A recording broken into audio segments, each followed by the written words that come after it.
ऐसे वैसे कैसे कैसे हो गए? कल जो थे चमचे हमारे, आज वो लीडर हो गए। हमने देखे हैं बहुत दुश्मनी करने वाले, वक्त की हर सांस से डरने वाले। जिसका हामी है खुदा, कौन उसे मार सके? हम नहीं, बम और बारूद से मरने वाले।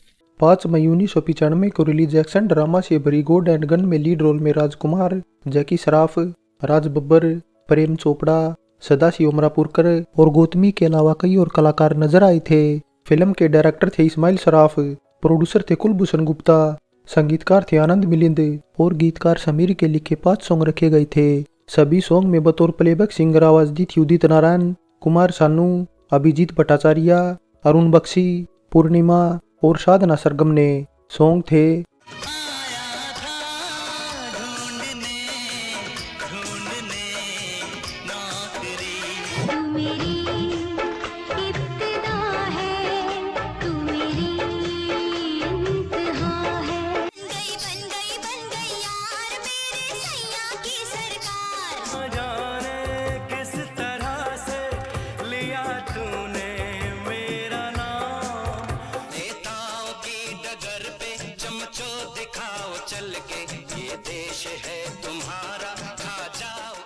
फिल्म का गीत संगीत ठीक ठाक था और 2 घंटे 36 मिनट की इस फिल्म को अगर 4.9 आउट ऑफ 10 IMDb रेटिंग मिली हुई है तो बजट इसका 2 करोड़ 25 लाख रुपए रखा गया था और रिलीज होने के बाद बॉक्स ऑफिस इंडिया पर 1 करोड़ 86 लाख रुपए का कलेक्शन कर फ्लॉप रही थी, जिसमें पहले दिन इसने 30 लाख रुपए और हफ्ते भर में 81 लाख कमा लिए थे, तो वर्ल्ड वाइड कमाई मिलाकर भी अपना बजट नहीं निकाल पाई थी।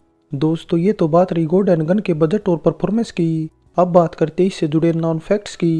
फैक्ट 1, 97 में आई तिरंगा वेटरन हीरो राजकुमार की फाइनल हिट फिल्म थी, जिसके बाद लगातार न केवल उनकी फिल्में फ्लॉप हो रही थी बल्कि सेहत भी दिन ब दिन गिरती जा रही थी, जिसके बाद गोड एंड गन उनकी फाइनल फिल्म थी, क्योंकि इसके बाद कैंसर से उनकी हालत इतनी खराब हो गई थी कि 3 जुलाई 1996 को 69 साल की उम्र में उनकी मौत हो गई। हालांकि उनकी मौत से उस टाइम न केवल उनके चाहने वाले बल्कि उन फिल्मकारों के लिए भी काफी बड़ा झटका था जिन्होंने राजकुमार को साइन किया था, और सबसे बड़ा झटका तो उनके बेटे पुरु राजकुमार को ही लगा था, क्योंकि बाप बेटे दोनों एक ही फिल्म में पहली बार एक साथ काम कर रहे थे।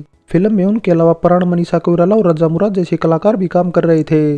डायरेक्टर सिकंदर शेख ने फिल्म की कुछ शूटिंग भी कंप्लीट कर ली थी, लेकिन राजकुमार की डेथ से इसे डिब्बा बंद करने के सिवाय कोई रास्ता नहीं रह गया था।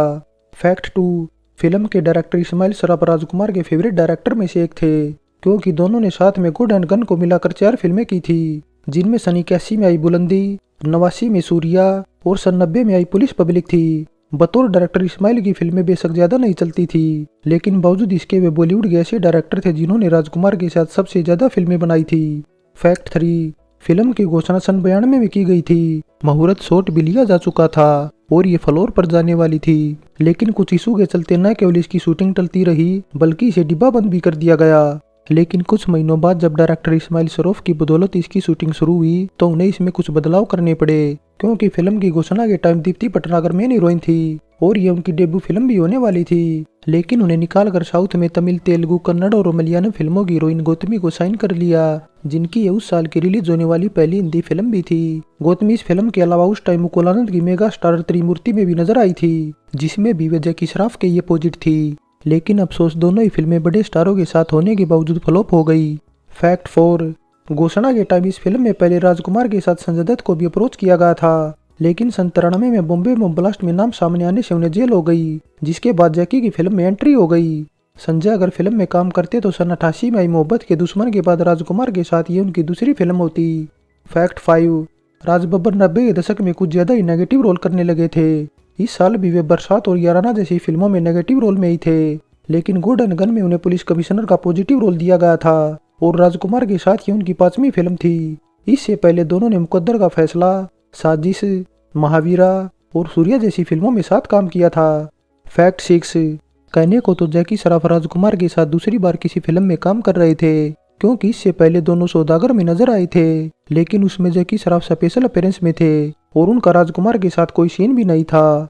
फैक्ट 7, स्टारडस्ट मैगजीन की खोज रहे शहजाद शेख, जिन्हें गलती से पाकिस्तानी एक्टर डायरेक्टर जावेद शेख का बेटा समझ लिया गया था कि ये डेब्यू फिल्म थी, लेकिन पहली फिल्म में राजकुमार जैकी श्रॉफ जैसे बड़े स्टार के साथ काम कर उन्हें फायदा नहीं मिला क्योंकि कुछ वजहों से उन्हें अक्षय खन्ना की डेब्यू फिल्म हिमालय पुत्र से भी निकाल दिया गया था।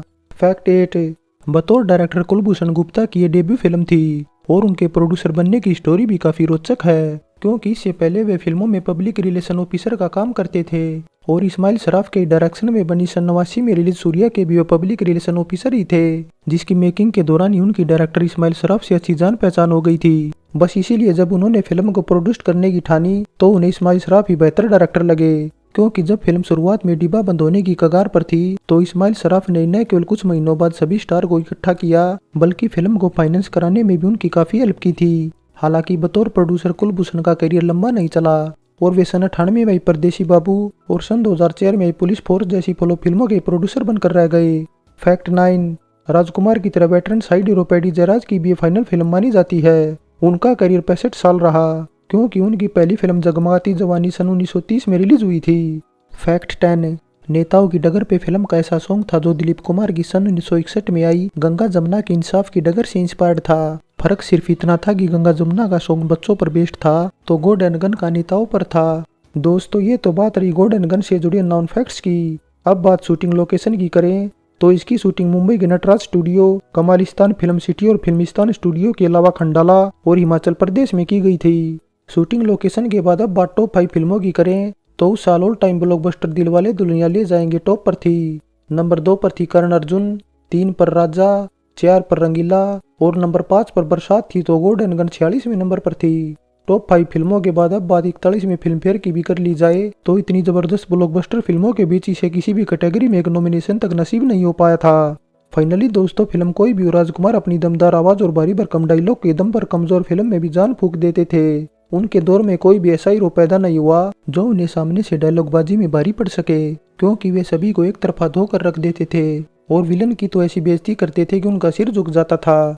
राजकुमार जैसा अजीर जो अभी आज तक इंडस्ट्री में पैदा नहीं हुआ। फिल्म साइन करते टाइम ही बड़े बड़े फिल्मकारों को उनका जवाब सुनकर पसीना आ जाता था, जिस वजह से बड़े फिल्मकारों की बजाय छोटे फिल्मकारों के साथ उन्होंने ज्यादा फिल्में की। बड़े फिल्मकारों के साथ एक बात यह भी थी कि वे उनके नखरे सहन नहीं कर पाते थे, लेकिन इसके उलट छोटे फिल्मकार न केवल मुंह मांगी फीस देते थे बल्कि सेट पर भी काफी हद तक उन्हीं की चलती थी। और किसे पता था कि गोल्डन गन जानी राजकुमार की लास्ट फिल्म होगी, क्योंकि उनकी मौत भी इसकी रिलीज के तकरीबन 10-11 महीनों बाद ही हुई थी। हालांकि अगर फिल्म को उनकी मौत के बाद रिलीज किया जाता तो जरूर फायदा हो सकता था, क्योंकि एक तो फिल्म की स्क्रिप्ट कुछ खास नहीं थी और पॉलिटिकल सिस्टम पर बेस्ड थी, जिस पर ऑलरेडी इससे पहले कई फिल्में बन चुकी थी। फिल्म का गीत संगीत अच्छा था तो बैकग्राउंड म्यूजिक एकदम बकवास था। हालांकि फिल्म का एंडिंग सीन सरप्राइजिंग था, क्योंकि इसमें राजकुमार और जैकी को सन 2000 में दिखाया गया था, लेकिन तब किसे पता था कि साल 2000 तक राजकुमार हमारे बीच नहीं रहेंगे, वरना हमें कुछ और जबरदस्त फिल्में देखने को मिल जाती।